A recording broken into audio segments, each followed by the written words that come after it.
Hello once again. So karon ato ni continue ang atong project since nanaman tay oras, di na kita busy, so ato ni continue. So mananom na ta, magpatubo na ta og romaine lettuce from Condor. Baka naman. So let's try this one. Ito ni siyang ablihan. Ato siya ibutangan ni atong containers. Ato siyang ipa-sprout. The same thing we did with our broccoli. 3 days ni siya mo stay diri sa atong containers. Ato siyang isarado. This is a moist na tissue kung gibasa gamay. Come on, let's do it.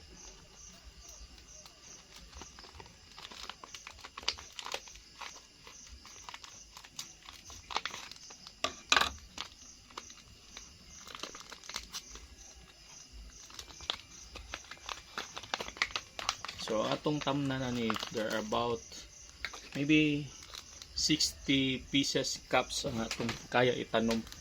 So let's try magpa-sprout ani more than 60 kay this is not 100% mo grow good ang tanan. So magbutang na lang tag allowance niya. At least makaabot tag mga 60 siguro para dili sayang ang atong oras. Estimate na lang sus kapino ra ba ani? Kagagmay.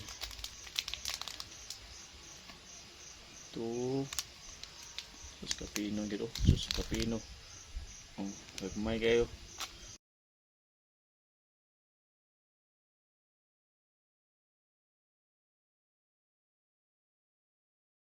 There you go. So nagbutang na ta diri ato magpa-sprout ng tag around 70 seeds diri sa atong romaine na lettuce.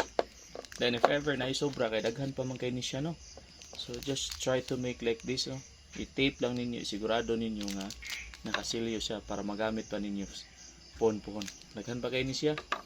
So kuan pa kay ta ani, daghan pa tang mag-grow ani. Ang atong target is 60 pieces raman. So at least na mabuhi ani.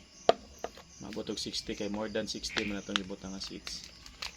Ato lang ning huwaton within 3 days mo sprout na ni siya.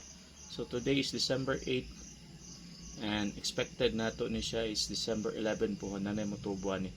And ato na pong i-transfer dito sa atong sponge. Okay? Thank you for watching. Bye bye.